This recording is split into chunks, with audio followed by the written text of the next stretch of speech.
के बाद है इखलास, अमल भी करो और उसमें अल्लाह ताला की रज़ा भी शामिल है। जो कुरान मजीद तालिब इल्म ने हिफ़्ज़ किया है बहुत बड़ी दौलत हासिल है। लाखों अरबों करोड़ों खरबों इसका हिसाब हो सकता है, लेकिन जो अल्लाह ताला ने इसे ये सआदत दी है, जो अल्लाह ताला ने इसे इस नेमत से नवाजा है, ये बहुत बड़ी लाजवाब दौलत है, लाजवाब नेमत है। मेहनत करें, इंशाअल्लाह इस बच्चे को अल्लाह ताला ने इस एजाज़ से नवाजा है तो आप सब बच्चों को अल्लाह ताला ये नेमत अता करें। एक मजलिस यहाँ लगी हुई है और इंशाअल्लाह जन्नत में और क़यामत के दिन भी अल्लाह ताला खान मोहम्मद को इस एजाज़ से नवाजेंगे। आज तलबा की मजलिस में कामयाबी का माहौल अपनी आंखों से देख रहे हैं, तो कल फरिश्तों की मजलिस में भी इंशाअल्लाह फरिश्ते मुबारकबाद पेश करें। आज हम मुबारकबाद पेश कर रहे हैं, कल इंशाअल्लाह फरिश्तों के झुरमट में आप होंगे और आपके सर पर वो ताज होगा कामयाबी वाला, और फिर लोग पूछेंगे ये कौन आ रहे हैं। जवाब यही मिलेगा कि ये खान मोहम्मद है और एक बेटा मैंने इसे अता किया था, इसने मदरसे में पहुंचाया था और फिर उसने कुरान मजीद याद किया था और कुरान मजीद के याद करने की बरकत से ये इनाम इसे दिया। दिन में पढ़ रहा था, बहुत बड़े बादशाह थे हारून रशीद, उसकी मजलिस में एक छोटा बच्चा लाया गया 5 साल का। उम्र कितनी है? 5 साल। 5 साल की उम्र का बच्चा हारून रशीद बादशाह की मजलिस में लाया गया। तो फिर हारून रशीद की मजलिस में उस बच्चे को कहा गया कि कुरान मजीद सुनो। कुरान मजीद का हाफिज बच्चा 5 साल की उम्र है और कुरान मजीद हिफ्ज़ कर चुका है। जब उसको कहा गया कि कुरान मजीद सुनाओ, उसने सुनाना शुरू किया, लेकिन सुनाने से पहले उसने शर्त लगाई कि मैं सुनाता तब हूँ जब मुझे आप गुड़ लेकर देंगे। बाप कहा उस वक्त जो बेहतरीन चीज़ थी, पसंदीदा चीज़ थी, तो ये गुड़ थी। उसने कहा कि मैं तब सुनाऊंगा जब आप मुझे गुड़ लेकर देंगे। तो बाप ने कहा कि बेशक मैं आपको गुड़ लेकर दूंगा, आपको गुड़ दूंगा शक्कर, लेकिन आप कुरान सुनाएं। उसने बादशाह की मजलिस में कुरान सुनाना शुरू किया और पढ़ता गया, रुकू भी सुनाता गया। न कोई तजवीद की गलती थी, न लहजे की गलती थी, न कोई अदायगी में कोई कमी थी। मुसलसल चलता हारून रशीद जो बादशाह था उसकी आंखों में आंसू निकले। 5 साल की उम्र का बच्चा, ये है मेहनत। मतलब ख्वाजा बख्तियार काकी नब्बर अल्लाह उमर का दो, ये मासूम बच्चे थे 5 साल की उम्र। तो माँ ने थपकी दी और कहा बेटा जाओ मस्जिद में पढ़ने के लिए, बेटा जाओ मस्जिद में पढ़ने के लिए।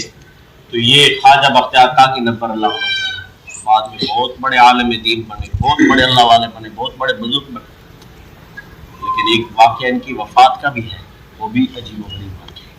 बचपन देखो कि 5 साल की उम्र है, माँ ने कहा बेटा जाओ मस्जिद में पढ़ने के लिए।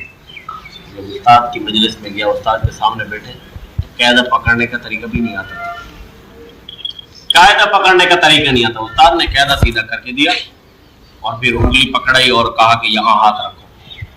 तो ख्वाजा बख्तियार काकी नब्बर अल्लाह उमर को उंगली रखी और फिर उस्ताद ने कहा बिस्मिल्लाहिर्रहमानिर्रहीम, बेटा कहो अलिफ। उस्ताद ने सबक शुरू किया। उस्ताद के ज़हन में ये बात थी कि अभी इब्तदा हो रही है, लेकिन ये इब्तदा नहीं हुई थी। 10 पारे माँ की गोद में हिफ्ज़ करके आ रहा, 10 पारे माँ की गोद में पढ़े। आप अंदाजा लगाओ कितनी उम्र थी उसकी, 10 पारे माँ की गोद में कैसे हिफ्ज़ किए, कैसे याद किए। जब उस्ताद ने कहा बिस्मिल्लाहिर्रहमानिर्रहीम, बेटा कहो अलिफ, तो ख्वाजा बख्तियार काकी नब्बर अल्लाह उमर बिस्मिल्लाह भी पढ़ी।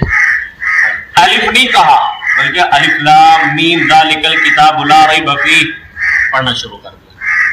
और पढ़ते गए हत्ता कि 10 पारे उस्ताद के सामने।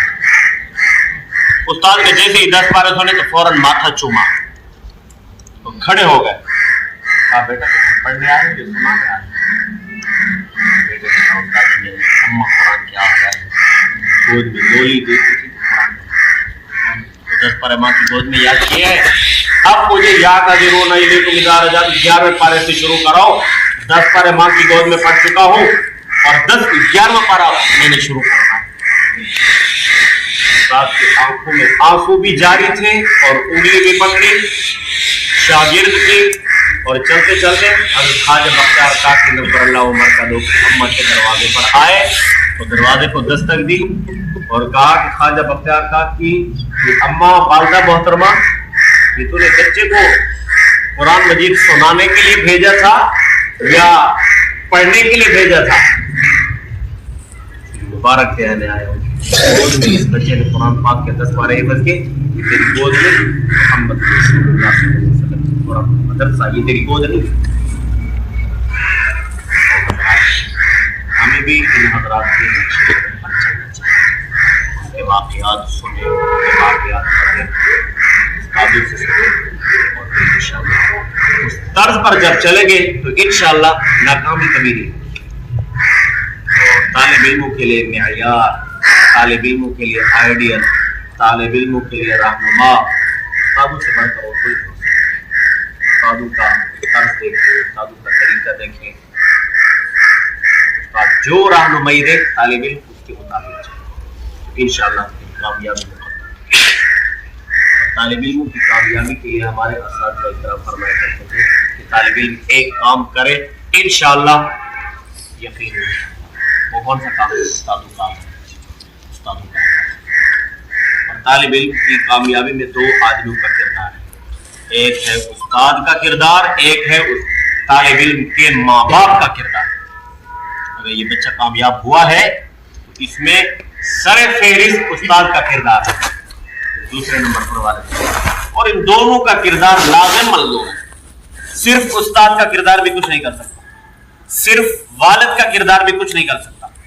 لیکن ایک بات اور بھی عرض کرتا ہوں, اگر طالب علم کے سرپرست, طالب علم کے باپ کے دل میں استاد کی محبت نہیں ہے, سارے کام سر انجام دے رہا ہے, بچے کو مدرسے میں بھی پہنچا رہا ہے, وقت پر بھی پہنچا رہا ہے, مدرسے کی خدمت بھی کر رہا ہے, لیکن استاد کی عزت نہیں کرتا طالب علم کا باپ, طالب علم کا سرپرست, پھر بھی لڑکا کامیاب ہو سکتا. خان محمد یہ بات تجربے میں آئی ہے کہ طالب علم کا جو سرپرست ہو, اور صرف ایک استاد نہیں, سارے استادوں کا احترام, مدرسے کا خیال, مدرسے کی خدمت, طالب علم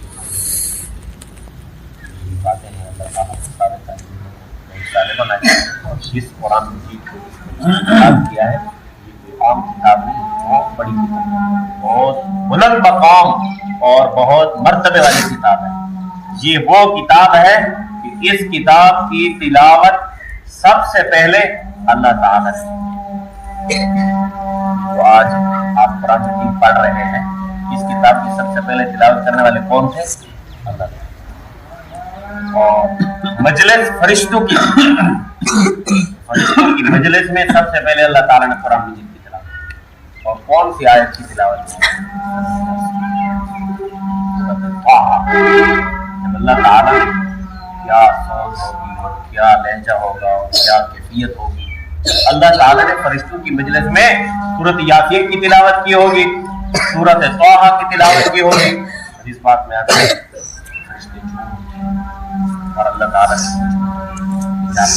یہ کلام کن لوگوں کو آپ عطا کریں گے, کون لوگ اس کی تلاوت کریں گے؟ اللہ تعالیٰ نے فرمایا کہ آخری نبی بھیجوں گا اور آخری نبی کی ایک امت ہوگی, یہ کتاب ان کو فرشتوں نے اسی مجلس میں مبارکباد پیش کی اور کہا یا اللہ ان لوگوں کو مبارکباد پیش کریں, وہ لوگ مبارکباد کے مستحق ہوں گے. اس کتاب کو کھائیں گے, اس کتاب کو سینے سے لگائیں گے, اس کتاب کی زیارت کریں گے, اس کتاب کی تلاوت کریں گے, اس کتاب پر عمل کریں گے. ہمیں سارے کتاب ہے جس کی تلاوت اللہ نے کی ہے, اور اس کی سب سے پہلے تلاوت فرشتوں نے سنی ہے اور پھر مبارکباد پیش کی ہے. اور مبارکباد پیش کرنے کے لیے اللہ تعالیٰ کے مجلس میں ہمارا مبارک خوش قسمت ہوگی یہ کتاب. اس حوالے سے ہمیں اللہ تعالیٰ سے بہت کیا کرنا ہوگا, اس کتاب پر عمل بھی کریں, اس کتاب کا ادب بھی کریں,